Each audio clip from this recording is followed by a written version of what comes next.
Welcome to the Mindfulness Meditation Podcast. I'm your host, Dawn Eshelman. Every Wednesday at the Rubin Museum of Art in Chelsea, we present a meditation session led by a prominent meditation teacher from the New York area. This podcast is a recording of our weekly practice. If you would like to join us in person, please visit our website at rubinmuseum.org/meditation. We are proud to be partnering with Sharon Salzberg and teachers from the New York Insight Meditation Center. The series is supported in part by the Hemera Foundation. In the description for each episode, you will find information about the theme for that week's session, including an image of a related artwork chosen from the Rubin Museum's permanent collection. And now, please enjoy your practice. It's wonderful to see you all, and thanks for being here for our weekly mindfulness meditation practice. My name's Dawn Eshelman.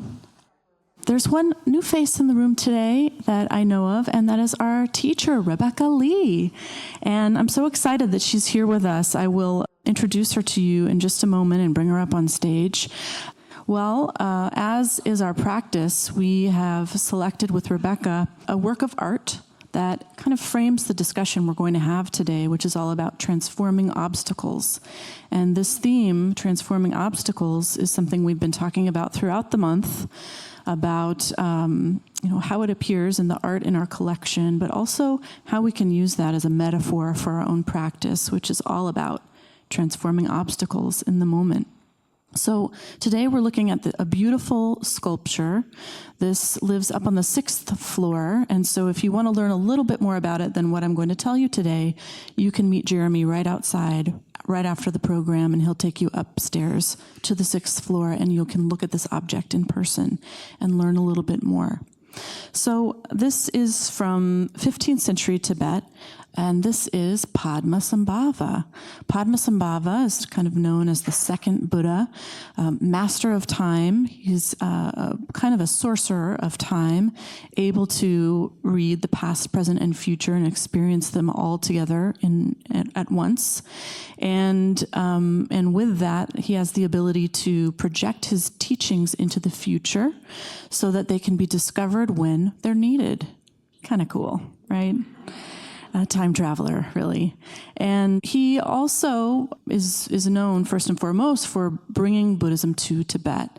And he's kind of this magical, kind of a little bit of a rock star in his own time, right? He's been known to transform deities into flying dragons and fly across countries and do all of his time travel. And his teachings, of course, are the most interesting and exciting element of all.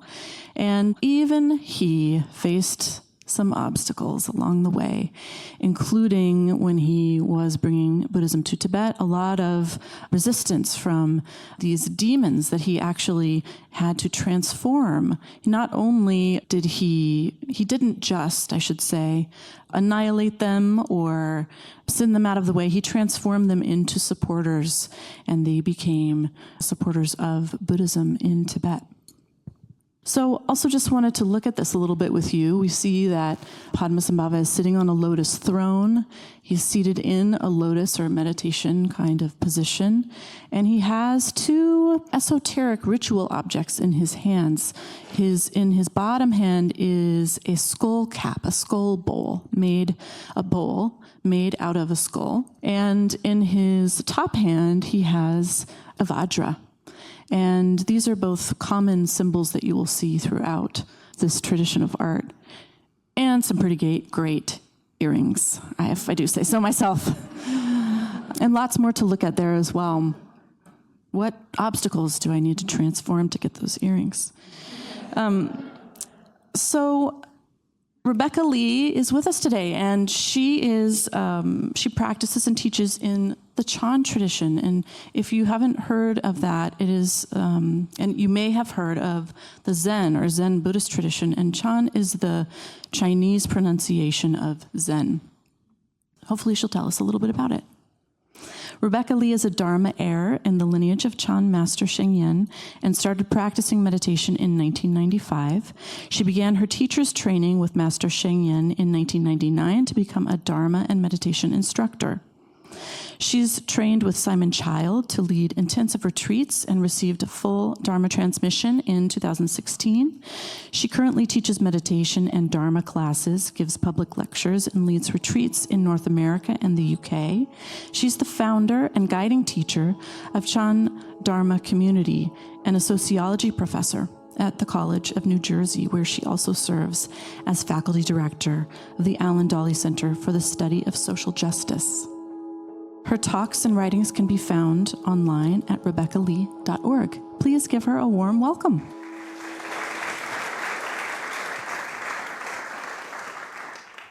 Thank you so much, Dawn, for your lovely introduction. And I learned so much about Padmasambhava when I was given the option to choose one of the artworks. Padmasambhava was a no-brainer for me.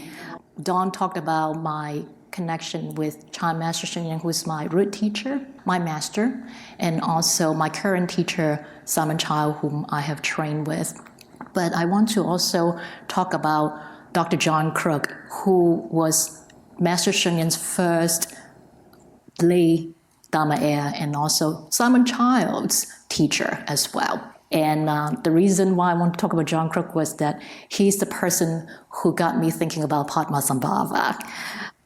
Not only was he a Chan Buddhist master himself, he started practicing Chan in Hong Kong in the 1950s, but he was also trained to teach Tibetan Buddhism. And so Padmasambhava was one of his masters in his mind. Coming back to the Rubin, it's very special for me because this is his favorite space in New York City. When we used to host him in our home, when he came to lead retreats at our retreat center, he always would like to come visit the Rubin, and we often would visit Padmasambhava. So I look forward to being able to visit this statue again. John Crook passed away in 2011, and so it's a very special day for me to be remembering him here with you. So Dawn talked about my training with Master Sheng Yen, who passed away in 2009. And I have practiced with Master Sheng Yen for a long time, not just as his teacher, not just as his student, but also I served as his interpreter, traveling with him to lead retreats and attend international religious leaders meetings. I worked on 2 books with him, one of which his autobiography.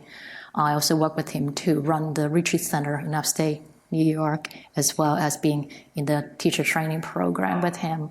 So because of that, I consider him my master, my root teacher.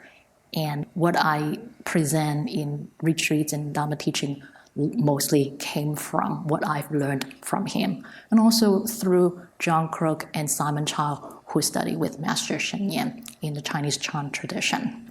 And Dawn mentioned Chan tradition Chan is the Chinese pronunciation of the word Zen that's more well-known here in America. And also Zen went to Japan from China. So the Zen tradition used a lot of the teachings and Chan masters' writings from China. Some of you might have heard of Dogen, who went to China, and studied at this monastery that I visited with John Crook in 2008, where Dogen encountered the practice of silent illumination. Some of you might have heard. So that's a very brief history or connection to what you might know. And I'm part of this lineage that had both the Soto, what you're more familiar with, Soto Zen in Chinese, Caodong lineage, as well as what you be more familiar with, Rinzai Zen, which is Linji in Chinese Chan tradition. The Master Sheng Yen got transmission from both of the lineages in China. And today's topic, transforming obstacle, is really lovely to hear that even Padmasambhava encounter obstacles. And when we are here engaging in the practice, it's helpful to remember what would we do? What are we doing here in the practice of Buddhism?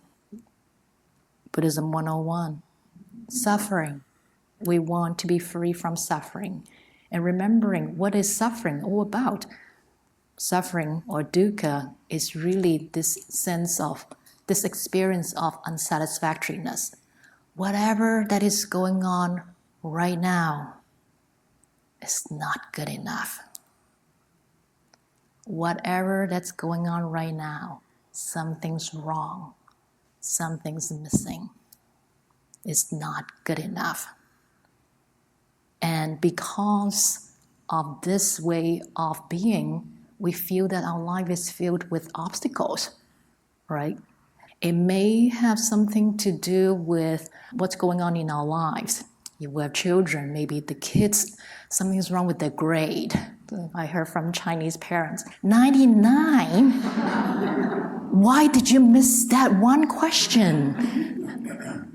And just failing to acknowledge that, wow, you got 99 questions right. Like, what's wrong with that one question?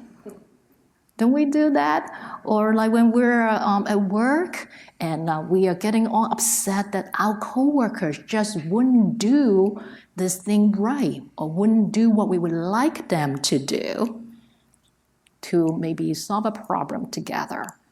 And we just all forgetting that they're here, they're doing all the other things that they've been doing to make things work. Or maybe it has something to do with what's at home. Like we get annoyed with what our spouse wouldn't do, that they're not meeting our expectation, they're not cooperating with us, maybe in figuring out where to move to. I heard someone telling me about this problem recently. And so we focus on that. That's my obstacle. I'm struggling, so much suffering. And of course, when we focus on what is not working, we completely forget to also notice everything else in our lives. And you might experience that in your own meditation. I don't know if you have experienced that when we're sitting here, some part of the body is not comfortable, discomfort. And then we focus on that. I wish that pain would go away. And just we engage in this battle with it. And this creates a distorted view of reality.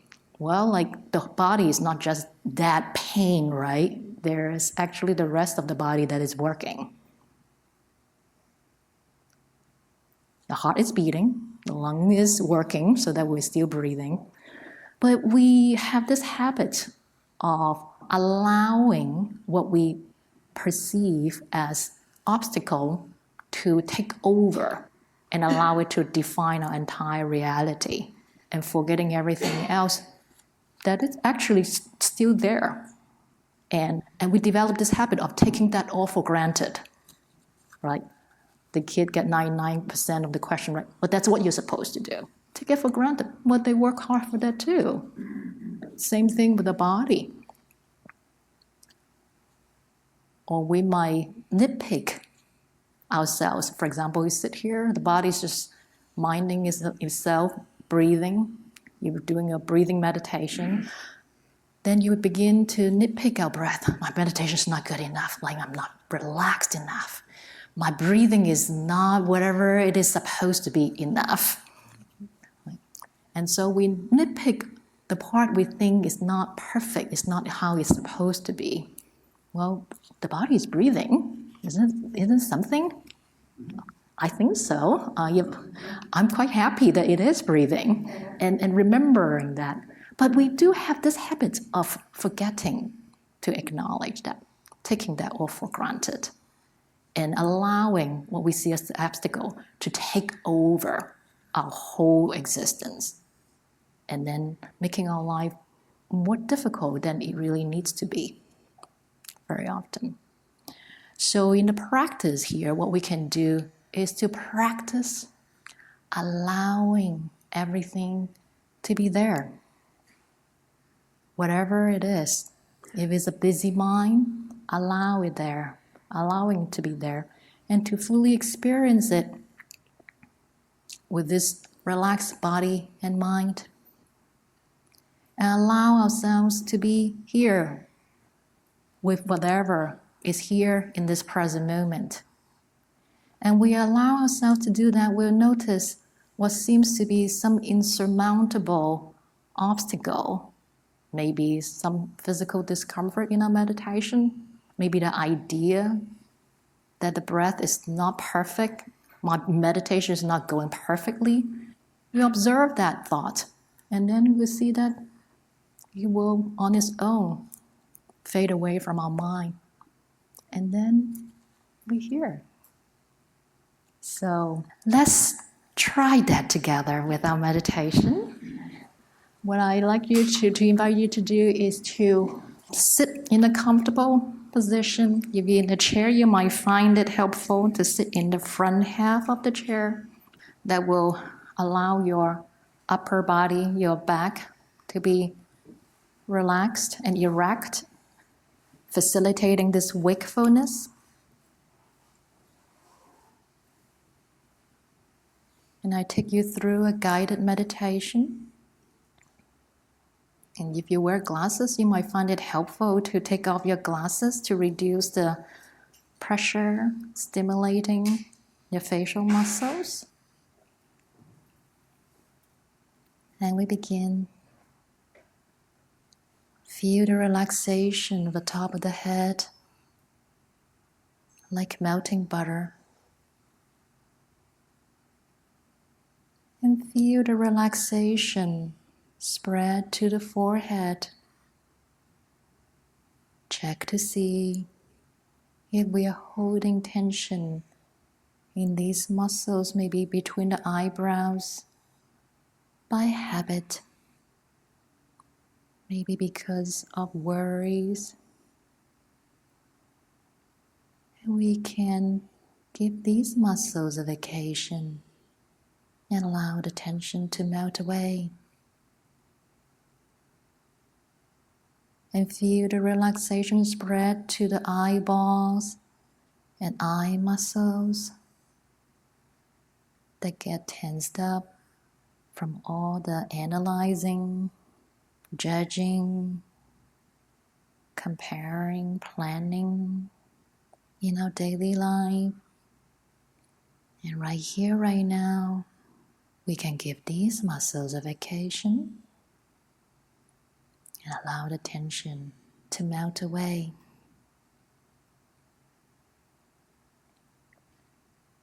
And feel the relaxation spread to the facial muscles.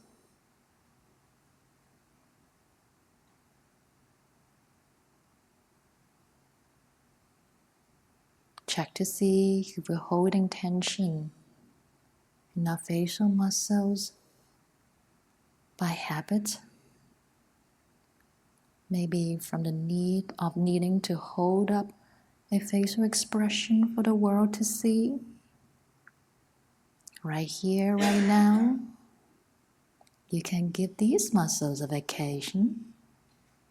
There's no need to hold the facial expression for others. And allow the tension to melt away. Check to see if you're holding tension around the ears, in your jaw. And feel the relaxation spread to the entire head.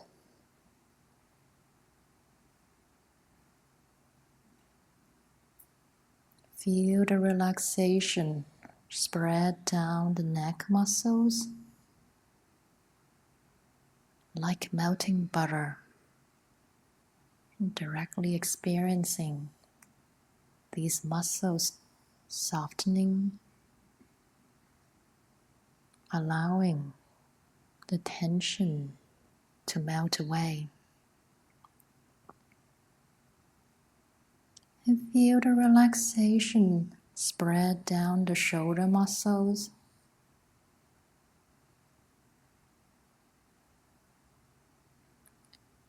Feeling these muscles softening like melting butter.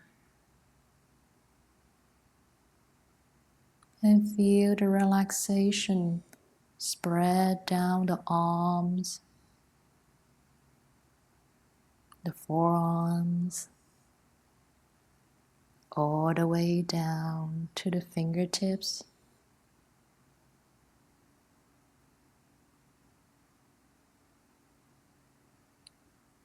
And feel the relaxation spread to the chest area.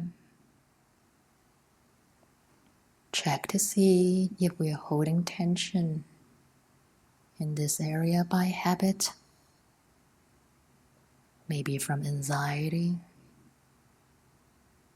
worry. Right now, we can give this anxiety, fear a rest and allow the tension to melt away.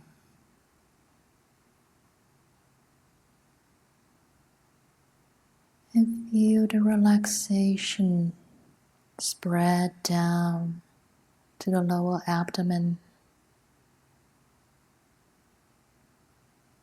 We hold a lot of tension in these lower abdominal muscles by habit in our daily life. Right now, we can trust that the skeletal structure can hold up the body. And give these muscles a vacation, allowing the tension to melt away.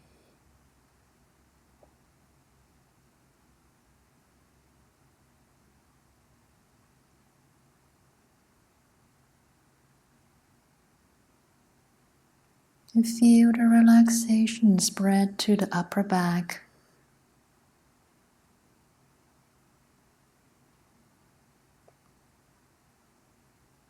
Feeling the tension we often hold in the muscles between the shoulder blades melting away.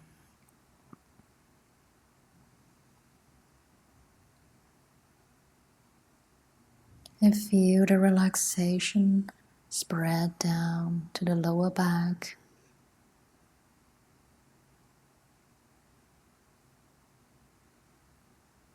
Down to the buttocks, where we can feel the sensations of the bottom sitting on the chair.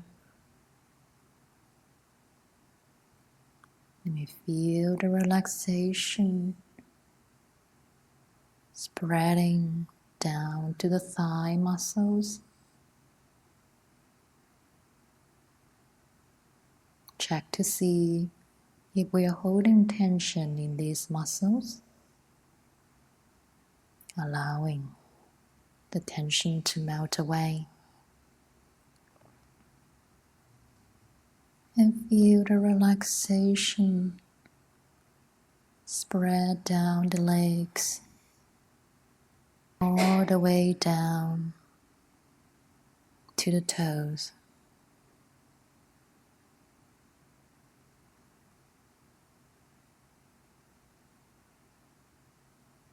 And feel the relaxation of the entire body,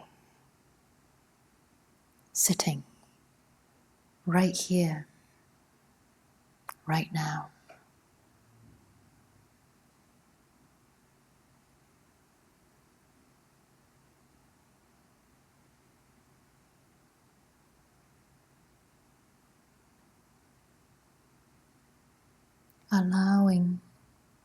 Allowing the body and mind to be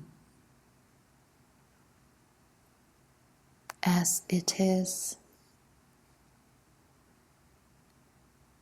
in this unfolding present moment, moment after moment.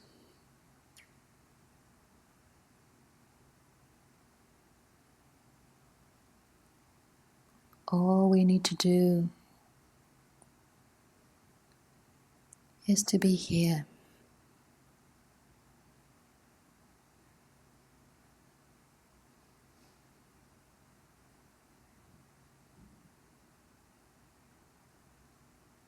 And we may notice the subtle movements of the body breathing.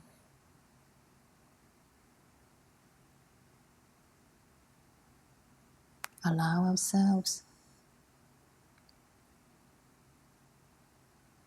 to experience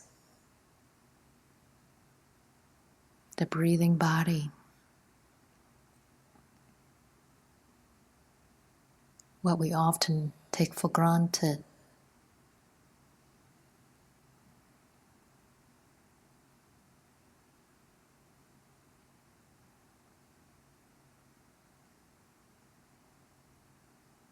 And you will notice thoughts, images, memories coming through the mind. No problem. That too is part of the present moment. Allow it. Allow them to be here.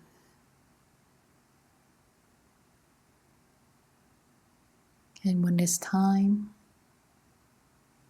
they will go away on their own.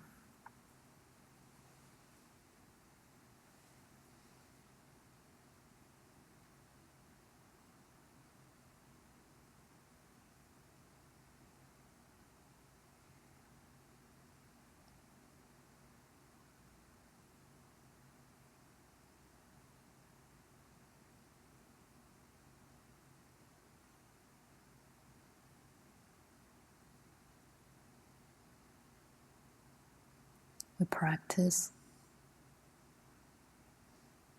cultivating this wakeful, clear awareness. Just being here with ourselves.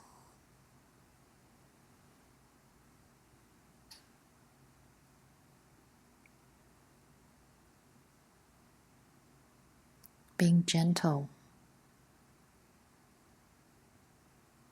with whatever arises in the mind.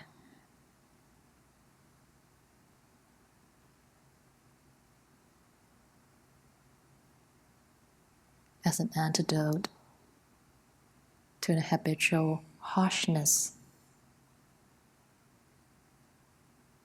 that our culture has conditioned in us.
Many blessings to you.